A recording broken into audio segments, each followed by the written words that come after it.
Hello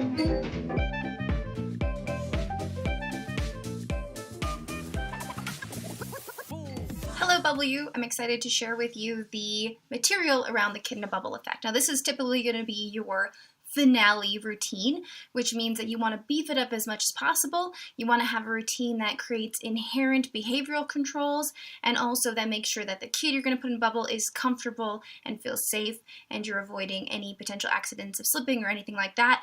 And then the other thing is that people tend to worry about the Kid in a Bubble because it's such a big finale and your whole show's kind of hinging on it.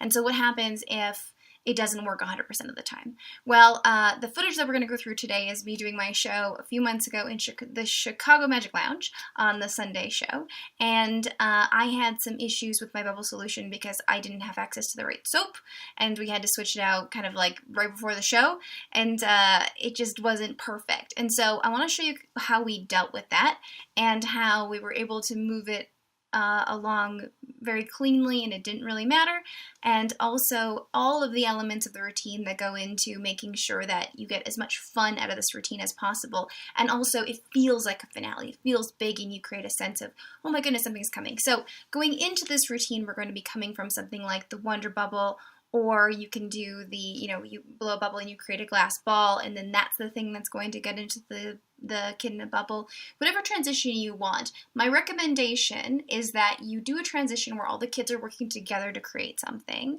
and then that something allows us to be able to do the Kid in a Bubble. Because usually, at least for the main stage show, you're only going to put one kid in a bubble. And even if you're going to put all the kids in afterwards, there's this feeling sometimes for kids that they missed out. And so anytime we can create an environment where they're participating, and the reason why this even worked was because they helped, the more comfortable they're going to be, the more they feel like they were included. And the other thing is that a kid is basically a spectator in their own life. So anything you can do to make them feel powerful and engaged, that's a really valuable position to be in. So we're going to go through the elements of this routine and see kind of why we're doing them, and that way you can change them to fit your style as you like. So let's get started. I know, right? Anyone who has that bubble, say me! Me! Put your hand on your tummy. Put your hand on your knees. On your toes. On your nose. Ooh, there's lots of people to pick from. So this is the selecting the kid for Kid in a Bubble section, and I love the sequence of we're going to put a kid inside a bubble. Who thinks they might want to do that? Okay, if you want to do it, touch your nose, touch your toes, touch your knees, touch your head, and also the idea of if you want to do the same me. So those are very specific elements. I love the behavioral control element of going touch your head, touch your nose, touch your toes, touch your knees, just going through all those things, making sure they're paying attention, re-engaging, things that are physical. But then also the idea of going, if you think you might want to be in a bubble, say me. It gets them shouting together, but also it's a thing that's vocal. And all these things I want them to do when they're being physical, I want them to stay seated. And I don't want to say like, put your hand up, or I don't want to imply at all that they should run up and on stage. So I go, if you think you want to be in a bubble, say me. And I really try and do things that are sitting, staying put, not running around. That's very, very important. So let's continue. What's your name? Torin. Torin! Like Rip Torn. Yeah? I got that right? Good. Can we give a round of applause? There we go. Excellent. Now, I need to make sure first and foremost, turn around so we can see your pretty face, that you are brave enough, because this is a very scary thing. You see, in order to put you inside a bubble, I have to make the solution razor sharp. Are you excited? Excellent. Are you brave enough? Let me see. So this whole part of the routine is designed so that I can see the kid's face as I'm sort of pulling them around by the shoulders. I'm making sure to touch the kid on the shoulders, which is a safe place to touch a child.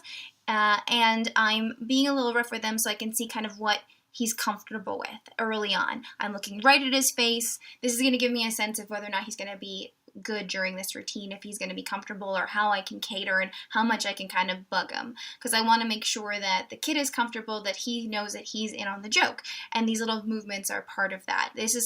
My character is sort of a younger kid, so I like to banter the way like an older sister would banter, and I think this is really fun for the kids to watch, and and participate in.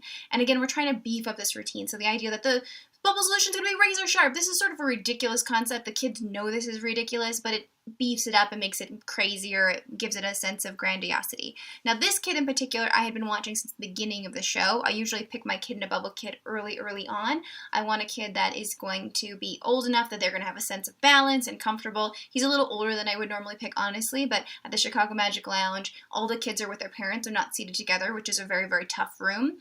And it meant that I really only had like 6 kids to pick from the front row because I didn't want them running all the way from the back of the room. That's a bit weird.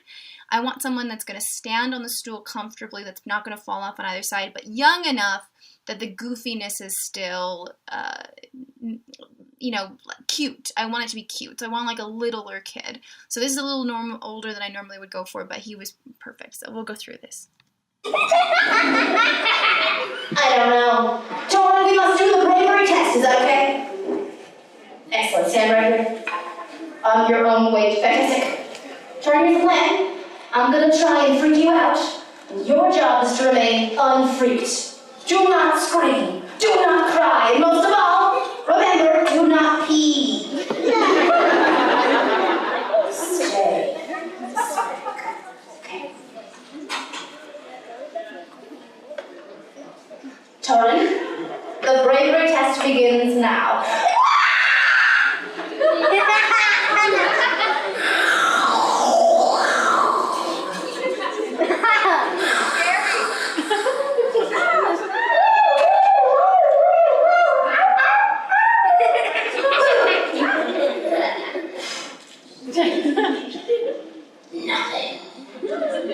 So this is a really silly way to get into it. I'm going to try and freak him out. And all of this is just another element of playfulness. We're making sure that he's ready to go in the bubble, trying to create the sense of it's very grand, very big, more material, really engaging, but also there's this nice moment of silence in it, which is a wonderful behavioral control element. I go, stay. And then I usually will back away from him slowly, and if he so much as twitches, I'll go, stay. This room, I wanted to move through material a little bit quicker because I knew that I was under a time constraint. So I wanted to make sure that I was, moving along.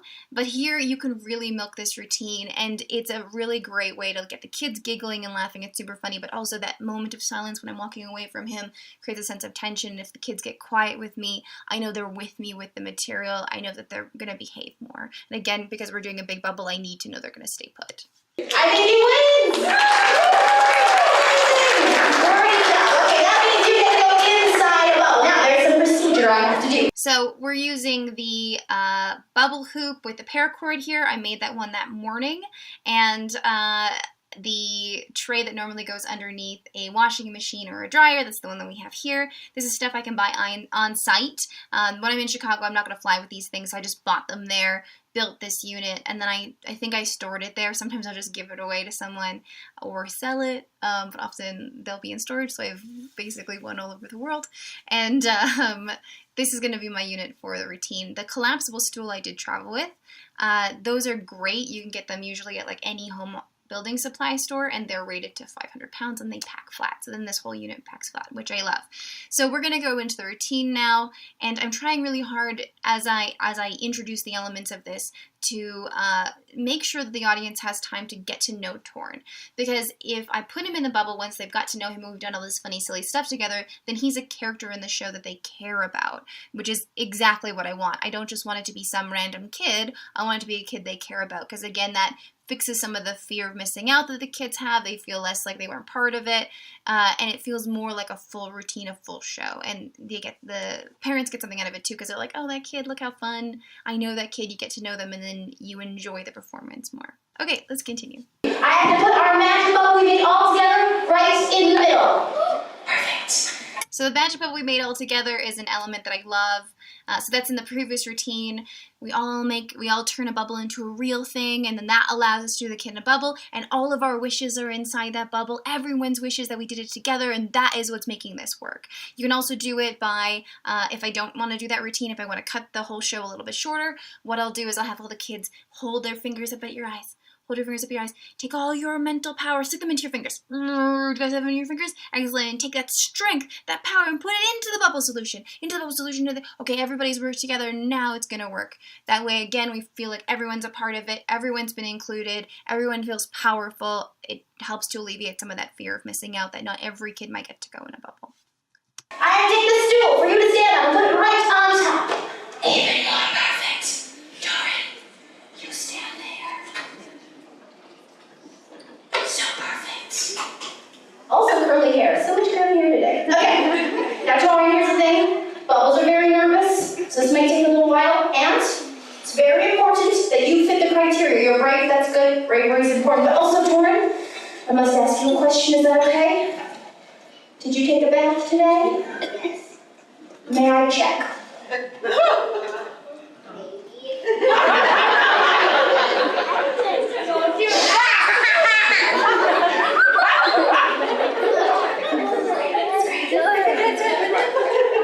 Yeah, bubbles don't like sticky things, but you're fine.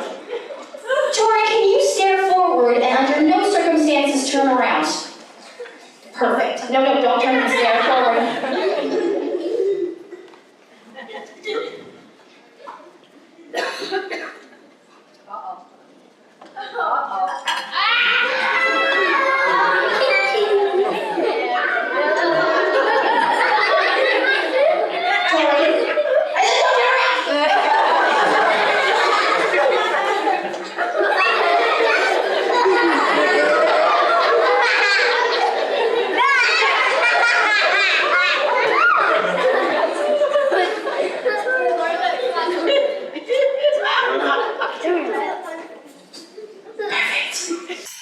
So I am going to spray a kid in the face with water, but if you look, I'm mostly spraying him on the shoulder so it doesn't actually get in his face.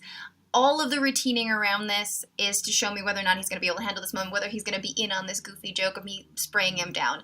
If he hasn't been good with me, like pushing him shoulder to shoulder, and in the sneak up and the spook, then I'm obviously going to cut this routine. I'm only going to do what a kid is comfortable with. But it's hilarious how if you sneak up on a kid and say, don't turn around, and then you say their name, they'll pretty much always look at you. Only 1 out of maybe 30 shows do I have to be like, Torin, Torin. And then on the second time, they'll turn around. Or they won't turn around at all, and I'll go, I have candy, and then you could extend the bit. So no matter what they do, it's funny. And you make it look like you just came up with it impromptu, where like, you know, because if he doesn't look, or if he does look, either way, it's a hilarious joke. I've done this with little girls, I've done this with little boys. Because I have that whole lead up where I can learn what kind of kid I have, I always know that I have that sensitivity, that I'm tuned in, that I know I'm going to get away with it. If you want to cut the way you spray the kid because it doesn't suit your character, I would recommend that. But you can do a thing where you turn around, you go, turn around, and then you just, if the kid's not, if I don't want to spray them in the face, if I think that's too mean, and again, I never really spray them in the face, I kind of spray down. I'll have them turn around and go, you're lucky I'm nice, because it's just as funny, you get that same joke. It's just not as punchy because it's a language-driven joke rather than a prop joke, which the kids seem to respond to a little faster. So part of what I'm doing here is I'm spraying the air into making it easier for the giant bubble. And if you listen to the way I opened this up, and I said, you know, bubbles are really nervous today, the bubbles were, I was having a lot of trouble with bubbles this day. Like I said, this is why it's important to show this kind of video, because this is like the worst case scenario people see. But because people knew that going into it, what's about to happen where I have to kind of reset the bubble solution is fine.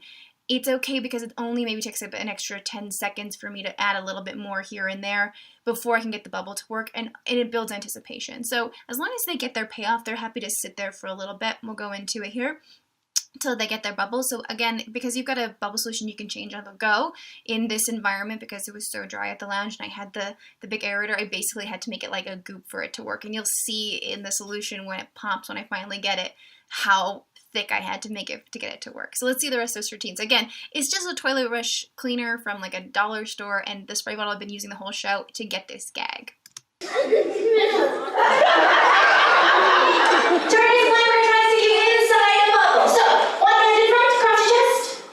One hand in front, across your chest, and everybody together say, bippity, bippity, dippity, dippity, pow. So bibbidi dibbidi pow are my magic words. This is a magic bubble show. I'm doing both.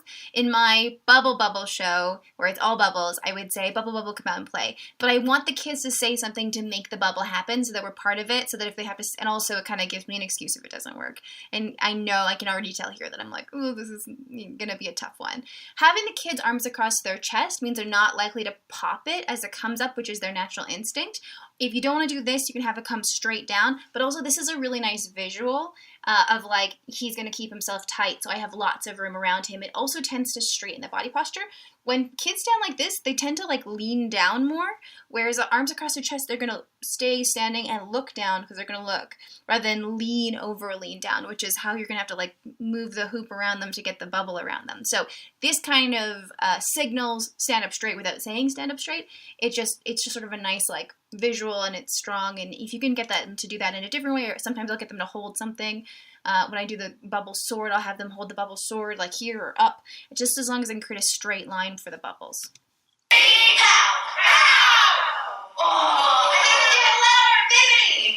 it louder. I usually do 3 attempts, and then I change my solution. Nope, we're going to change the solution. Make it a little bit stronger. What do you guys think? Doing.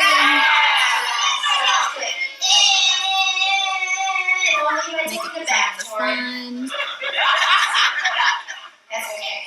I didn't try it. Okay. Excellent. Here we go. Okay.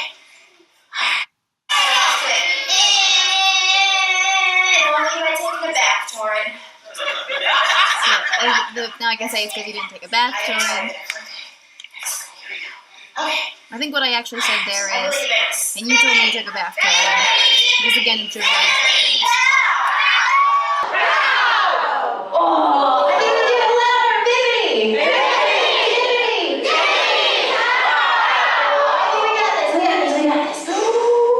Oh, I think we're gonna try and soup it up, make it a little bit stronger. What do you guys think?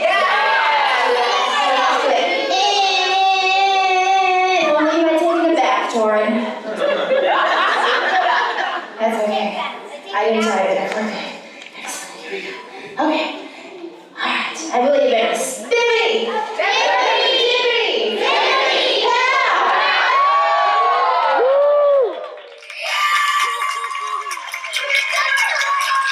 So I'm going to do my victory lap. This is a Dee Dee thing. Dee Dee does a lot of victory laps. I'm going to get credit. I'm going to run around the kid, but I want to get credit for doing the cool thing, and also that's an interesting visual of me running around. And then we're going to let the kid get their applause separately. So basically you get 2 sets of applause because this is your finale, so you should get it. So I'm going to get Dee Dee's applause, run around. You're perfect. Just stay where you are. Tori Hazelett, you're going to jump forward and receive your thunderous round of applause. Are you ready? Are you steady? Go! He gets his round of applause. I don't know if you could see from the image, but I reach out, I grab him just a little bit here, just by the elbow, so I can stabilize him for his jump in case anything were to happen. But I do want him to do, especially a kid like this old, I want him to do his jump because he's going to be all excited, and this applause is going to be all for him, and then it also gives us a pow. When as soon as he lands, the grown-ups know, everybody knows this is when we clap and cheer. We're excited for him.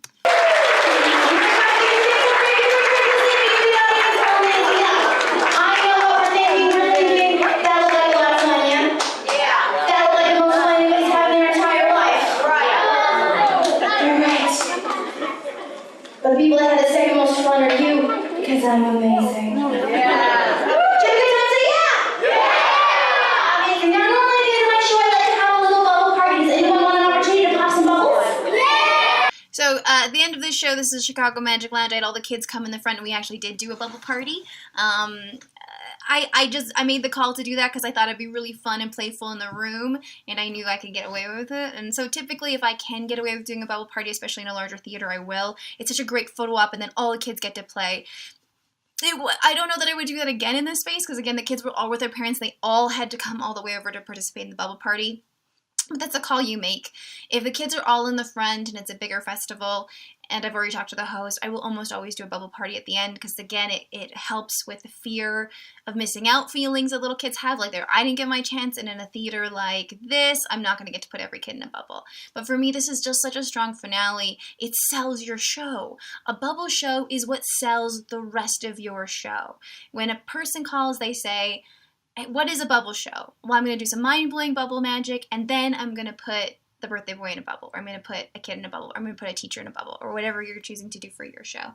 That is the routine that is going to sell your show. So you really want to, as much as possible, surround it with fun and playfulness and atmosphere. And those elements might change based on your character, but you're welcome to start using this routine as a base routine, or use this routine as long as you want, as long as it's appropriate for your character.